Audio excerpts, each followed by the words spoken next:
नमस्कार। आज जिस कला को हम आपको दिखाने वाले हैं वो प्रकाश, रचनात्मकता और पारदर्शिता का एक अद्भुत संगम है। मैं बात कर रही हूँ ग्लास आर्ट यानी कांच की कला के बारे में।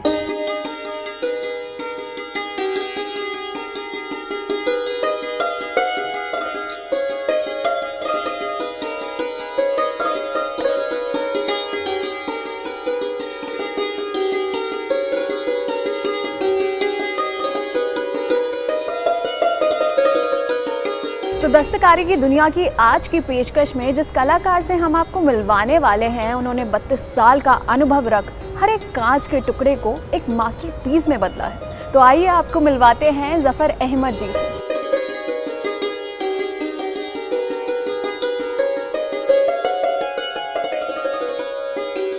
नमस्कार ज़फ़र जी। नमस्कार। मैं आपका बहुत बहुत स्वागत है। आपका भी स्वागत है और मैं सौभाग्यशाली हूँ, आपके द्वारा मैं पूरी दुनिया में शायद घूम सकूँ कैमरे के माध्यम से। खुश हूँ कि ये मंच मुझे आपका मिला। तो सबसे पहले मैं चाहती हूँ कि आप हमारे दर्शकों को बताएं कि ग्लास आर्ट किस तरीके का आर्ट होता है। ग्लास आर्ट एक ऐसा समझ लीजिए समुद्र है ये। इस तरह ग्लास आर्ट में कभी कोई शायद ही जान पाए एक कारीगर कि वो कितना वसी है, कितना बड़ा काम है ये। जैसे कि हम फ़िरोज़ाबाद से हैं तो लोग सिर्फ फ़िरोज़ाबाद को चूड़ी बैंगल्स के नाम से ही जानते हैं, लेकिन उनको ये नहीं पता कि यहाँ एक समुद्र समाया हुआ है फ़िरोज़ाबाद में। रुस्तम जी करके थे जो फ़िरोज़ाबाद में गिलास को लेकर आए, गिलास का काम उन्होंने शुरू किया बैंगल्स के थ्रू, और बैंगल्स से चलते चलते ये गिलास आर्ट आज कहाँ से कहाँ पहुँच रहा है, देश दुनिया में अपना फ़िरोज़ाबाद नाम रोशन कर रहा है। यानी ये समझ लीजिए मेरे लिए तो ये मन की शांति के तरह है काम, क्योंकि मैं जितना इसको आर्ट को करता हूँ उतना मेरा मन शांत होता है। मैं जानती हूँ कि आपका जनरेशनल काम ये रहा है, लेकिन मैं चाहती हूँ कि आप हमारे दर्शकों को भी बताएं कि आपका ये सफ़र कैसा रहा। इस काम को करने के लिए मेरे अंदर इतनी तड़प थी कि मुझे हर रोज़ एक नई चीज़ बनाने में बड़ा लुत्फ़ हासिल होता है, कुछ ना कुछ नया करने में, क्योंकि ये आर्ट है। आर्ट मेरे मन की शांति बन चुका है। तो इस काम के ज़रिए आप क्या क्या बनाते हैं? ब्लोइंग भी के आइटम बनाते हैं, जो होलो रहते हैं आइटम वो भी बनाते हैं, सॉलिड गिलास से भी बनाते हैं, कई तरह के। यानी कोई भी चीज़ ऐसी नहीं है जो अब तक मैंने नहीं बनाई।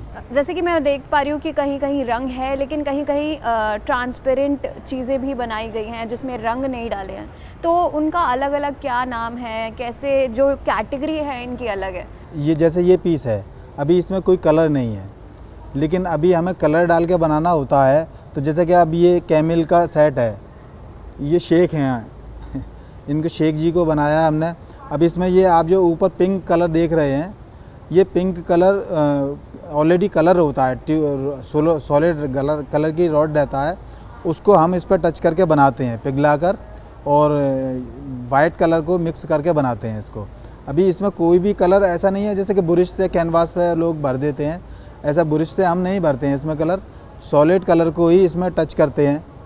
जैसे कि अब ये हिरन का फैमिली है, अभी इसमें हमने गोल्डन कलर जो दे रखा है, ये इसको हम अंबर कलर बोलते हैं।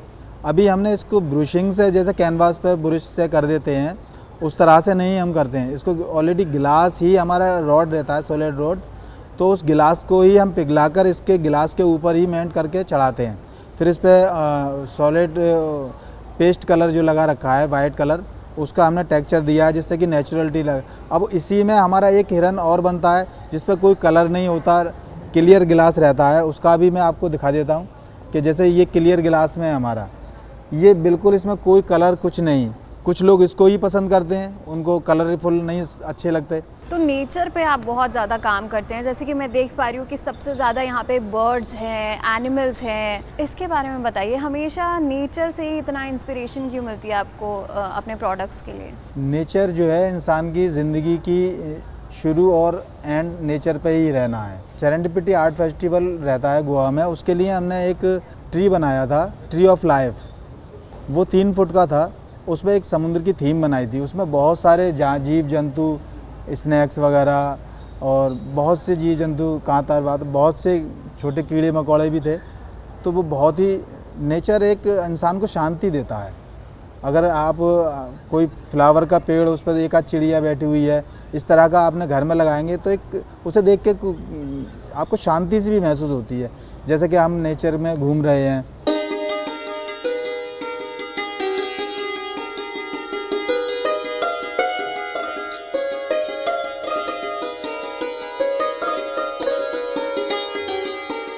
चलिए अब आपको दिखाते हैं कि ग्लास से काम करना कितना ज़्यादा मुश्किल है या कितना इसमें समय जाता है।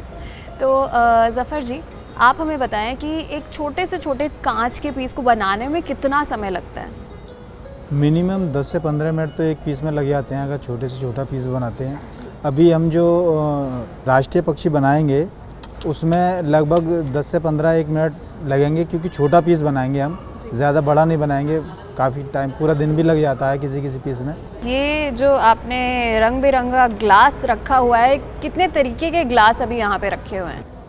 अभी 8-10 तरीके के गिलास हमारे पास हैं।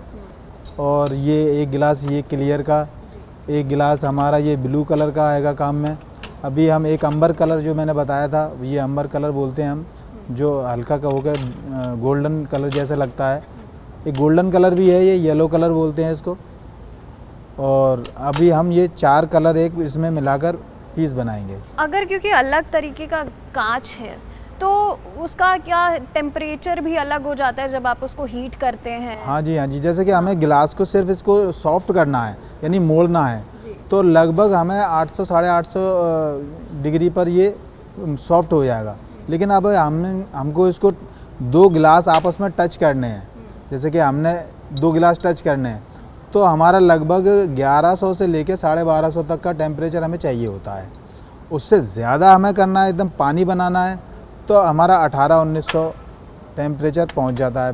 तो सबसे ज़्यादा कॉमनली यूज्ड ग्लास कौन सा है? पहले हम सोडा ग्लास चलाते थे, कोयले पे गर्म किया करते थे उसको, फिर उसको इस टॉर्च पे लाते थे। जब वो लगभग लाल हो जाता था, तो उसमें क्या है, अगर हम डायरेक्ट इस गिलास को लगा देंगे तो वो ब्रेक कर जाता था, यानी आँखों में घुस जाता था, कभी कहीं यहाँ चिपक गया, कहीं भी चिपक जाता था।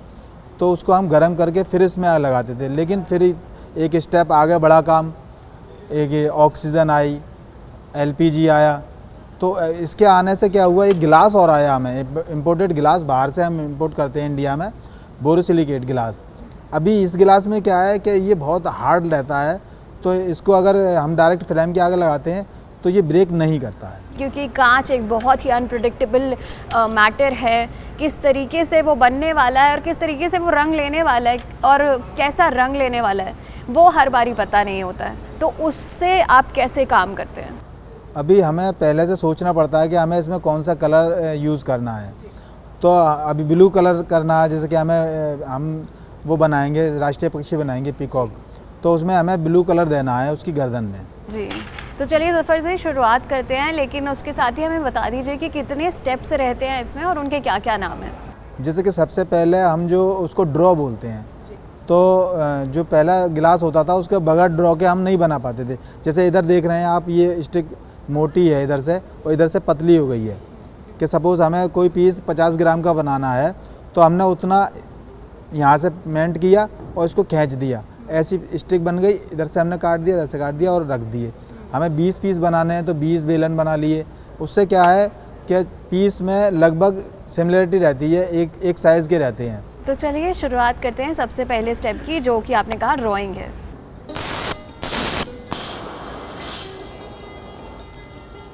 चलिए शुरू करते हैं ऊपर वाले का नाम लेकर। सर आप साथ साथ बताते जाइएगा। तो ये हमारी रॉड है क्लियर गिलास की, और इसको हम मेंट करेंगे। लगभग अभी दूसरा गिलास इस पर चढ़ाने के लिए, ये ब्लू कलर रहा। अभी हम इसको गिलास को चढ़ाने के बाद में इसके ऊपर, तो सबसे पहले हम गर्दन बनाने का प्रोसेस शुरू करेंगे, और गर्दन के ऊपर ही हेड बन जाएगा लास्ट में। अब ये मेंट हो रहा है स्लोली।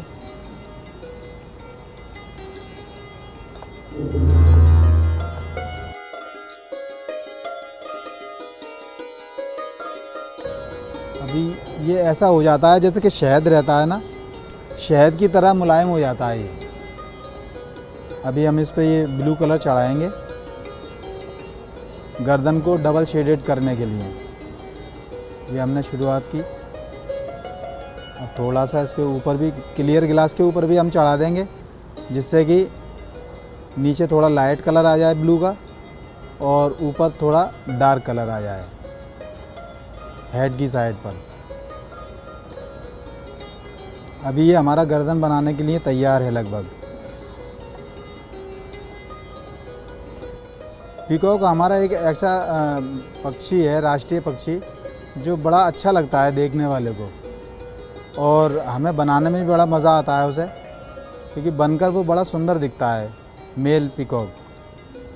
इसमें मेल पीकॉक में क्या होता है, उसकी पूंछ इतनी रंग बिरंगी रहती है कि बगैर कलर भरे भी होते हैं, वाइट कलर का भी रहता है पीकॉक, लेकिन हम कलरफुल बनाते हैं, बहुत अच्छा लगता है, वो सुंदर दिखता है।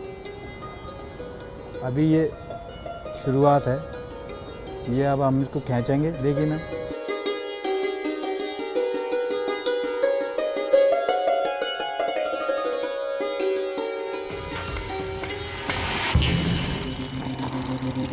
तो ज़फ़र जी, जितने भी आपके प्रोडक्ट्स हैं वो मोस्टली डेकोरेटिव ही होते हैं या फिर आप यूटिलिटी की तरफ भी काम करते हैं? मैंने काफ़ी टाइम पहले अभी एक वो बनाया था, एग यॉल्क सेपरेटर, तो उसका काफ़ी मेरे पास ऑर्डर भी था। उसमें क्या था कि एग उसमें तोड़ कर डालिए आप, और वो यॉल्क जो है उसका अलग सेपरेट निकल आता, रह जाता था उसके अंदर, और वाइट उसका बाहर आ जाता था।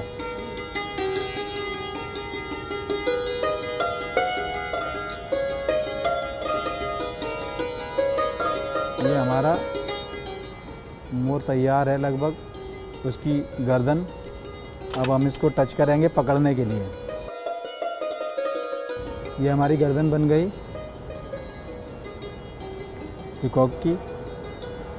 अभी हमने इसको टच कर लिया, आगे पूंछ बनाने के लिए इसका प्रोसेस। तो जैसे जैसे आप बना रहे हैं, ये जो नीला कलर है उसमें और भी रंग आता जा रहा है, ये किस प्रकार से निकल कर आता है? जैसे कि हमने क्लियर कलर पे ब्लू कलर चढ़ाया था, नीला कलर, तो जहाँ क्लियर पे था वो हिस्सा हमारा लाइट ब्लू हो गया, और जहाँ हमारा डायरेक्ट ब्लू था गिलास, वहाँ हमारा डार्क दिखाई देगा। बहुत ही बेहतरीन नज़र आ रहा है ये अभी। अभी हम इसको काट रहे हैं, यहाँ से 2 पार्ट कर देंगे इसके, जिससे कि हम इसकी पूंछ बना सकें और बॉडी शेप दे सकें।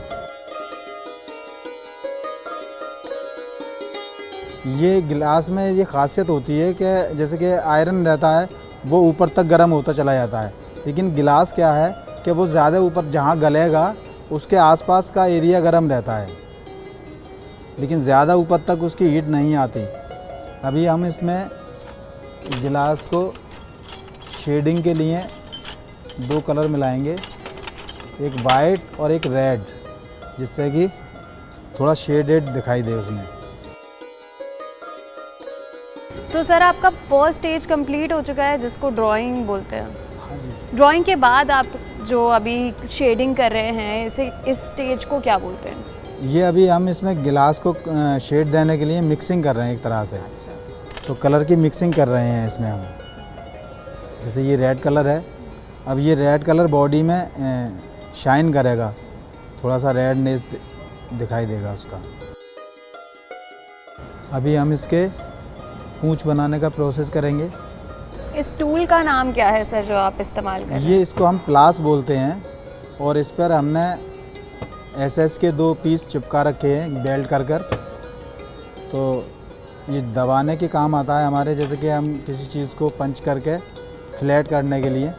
तो कभी ऐसा नहीं होता कि कांच इस पर चिपक जाता है और ख़राब हो जाता है? लोहे आयरन के पीस पे जो है चिपक जाता है, लेकिन उसकी जो आयरन की डस्ट रहता है ना आयरन पे, वो गंदा कर देता है पीस को। अभी पहले हम उसी को चलाते थे, लेकिन फिर दिमाग में आया कि एसएस का पीस हम लगाएं स्टील का। हाँ, टूल्स में जैसे कि हम पहले पेट्रोल से बनाते थे, तो ज़्यादातर हमें सिर्फ चिमटी की आवश्यकता पड़ती थी इसकी, और ज़्यादा कुछ टूल्स की ज़रूरत नहीं पड़ती थी, क्योंकि प्रोडक्ट उस तरह के नहीं थे कि उसमें ज़्यादा कारीगरी हो, ज़्यादा टफ़ काम हो। अभी जैसे जैसे काम नया आर्ट बनाने लगे, नई नई चीज़ें बनाने लगे, तो उसमें हमें कई तरह के टूलों की ज़रूरत पड़ने लगी। तो जैसी ज़रूरत पड़ती गई उस तरह के हम फिर टूल बनाने लगे। अभी ये लेटेस्ट टूल है जो शायद ज़्यादातर कारीगर नहीं रखते, लेकिन मैंने इसको बनवाया है, एक तरफ पतला एक तरफ चौड़ा, तो ये मेरे बहुत काम आता है। तो ज़फ़र जी, एक चीज़ जो हमने लगातार देखी है कि एक कलाकार जब काम करता है अपना, तो एक टूल्स पे वो बहुत ज़्यादा काम करता है। अपने हिसाब से हर कोई अपने लिए टूल ज़रूर बनाता है। तो इसके पीछे आसानी होती है उन्हें काम करने की, या फिर वो हमेशा से ही इतना क्रिएटिव रहते हैं कि उनको हर जगह एक क्रिएटिविटी अपनानी पड़ती है? हाँ, ऐसा है, जैसे प्रोडक्ट की मांग रहती है कि हमें किसी चीज़ को बनाना है। अब हाथ से गिलास जो है पकड़ नहीं सकते किसी हालत में भी, तो हमें टूल्स का यूज़ सिर्फ इसलिए करना पड़ता है कि हमें उसको गिलास को पंच करना है, कहाँ से पंच करना है, किस तरह से पंच करना है, तो उसमें टूल्स का बहुत ज़रूरी रहता है। अगर टूल्स रहते हैं तो हमें आसानी हो जाती है काम को करने के लिए। अब जैसे ये एक पंच करके हमने इसको बड़ा कर दिया पहले। अभी इस टूल से क्या है, हम इस गिलास में शाइनिंग के लिए, गिलास कहीं से पंच हो जाता है तो शाइन बहुत, ग्लो बहुत करता है वो गिलास। सीधा सपाट रहता है तो उसमें ग्लोइंग कम रहती है, और कहीं टचिंग कुछ आ जाता है उसके बैकग्राउंड में, गिलास ही अगर हम टच कर दें तब भी वो बहुत शाइन करता है। तो इसको शाइन करने के लिए हम ये टूल का इस्तेमाल कर रहे हैं, इस पर लाइनिंग छापने के लिए खाली।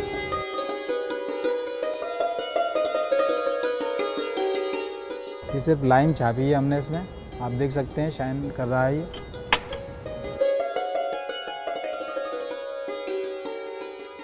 लगभग आपका काम कंप्लीट हो चुका है। हाँ जी, बस इसमें ये खींचना बाकी है, थोड़े से कलर भरने बाकी हैं।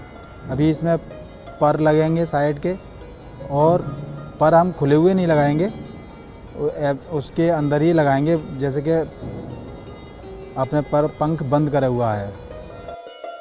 अब हम इसको ज़्यादा नहीं खींचेंगे, खींचने को चाहे खींच के कितनी भी लंबी कर सकते हैं हम, लेकिन क्योंकि समय का भी अभाव रहता है, जितना ज़्यादा इसमें जल्दी बना के दिखाने में आपको भी आसानी होगी, दर्शकों को। ये हमारा शेप बन गया पूंछ का। अभी हम इसके चारों तरफ ब्लू का शेड देंगे, ऐसे ही हम चारों तरफ लगाएंगे। इसी तरह से हमारा सारा कोई भी फिगर होता है वो ऐसे ही 1 बाई 1 बनता है। पार्ट्सों में ज़्यादातर नहीं बनाते हैं हम पीस को, कि थोड़े थोड़े पार्ट्स बना के रख लिए। हाँ, कुछ ऐसे आइटम होते हैं जो एक्सपोर्ट आइटम रहते हैं जो हमारे पास बनने आते हैं, उनके लिए हमें कभी कभी पार्ट्स भी बनाने पड़ते हैं। कुछ ऐसा फिगर है जैसे मंदिर, पहले हम मंदिर बहुत बनाते थे, मंदिरों को बनाने के लिए हम कई सारे पार्ट्स बनाते थे, उनको तैयार करके फिर हम एक फाइनल पीस बनाते थे मंदिर का। अभी हम ब्लू ज़्यादा मेंट कर रहे हैं और पूंछ को कम मेंट कर रहे हैं। अभी हम इसके पर बनाएंगे, पर के लिए हम क्लियर गिलास ही लेंगे, और इसी से हम पैर बनाएंगे इसके। पीस पूरा गर्म बना रहना चाहिए, अगर कहीं से भी ठंडा रह गया पीस और हमने वहाँ पर ज़रा भी हीटिंग लगा दी, देखिए ये इसका पर बन गया एक साइड का। अभी हम एक कलर इसमें ऐड और करेंगे, अंबर कलर। ये इसको भी प्रोसेस वही है, बस अंबर कलर मेंट किया और पूंछ पर टच करके खींच दिया, 1 बाई 1 ये बनता चला जाता है। पूंछ फाइनल हो गई हमारी। अभी इसको हम मेंट कर देंगे सही से, जिससे कि ब्रेक ना हो। अगर मेंट नहीं करेंगे तो पूंछ ब्रेक हो जाएगी हमारी। अभी पूंछ बन गई, देखिए कलरफुल, अच्छी लग रही है। ये पैर बनाने का प्रोसेस वही, गिलास को मेंट किया, टच किया और खींच दिया बस। इसके नीचे पंजे बनेंगे दोनों पैर बनने के बाद में, जिससे कि ये बेस कर सके। बड़ी साइज़ की रॉड लेते हैं हम, और अगर फिर भी हमें लग रहा है कि और बड़ा उसका फिगर बनाना है, बॉडी हमें मोटी और रखनी है, तो उसके लिए हम उसको मेंट कर गिलास को पंच कर ठांस देते हैं, मतलब हमारी भाषा में उसको ठांसना बोलते हैं, ठांस देते हैं, जिससे कि वो बेस मोटी हो जाता है उसका फिगर।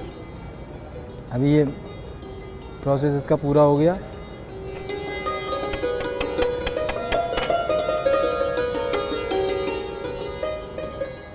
अभी इसकी हम आँख बनाएंगे सबसे पहले। अभी हमने येलो कलर लगाया, इसके बाद हम ब्लैक कलर का इस पर लगाएंगे जिससे कि ऐसा लगे कि आँख है, जिसको हम कलंगी बोलते हैं ना, इसका मुकुट, मोर का मुकुट बनाएंगे। प्रोसेस वही है, गिलास मेंट किया और खींच दिया।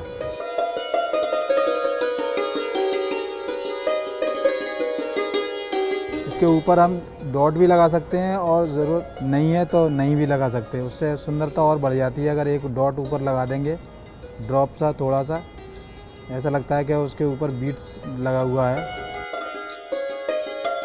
फाइनल हो गया, लेकिन अभी हम इसको और सुंदर करने के लिए इसके ऊपर येलो का ऊपर डॉट दे सकते हैं जिससे कि और सुंदर लगे।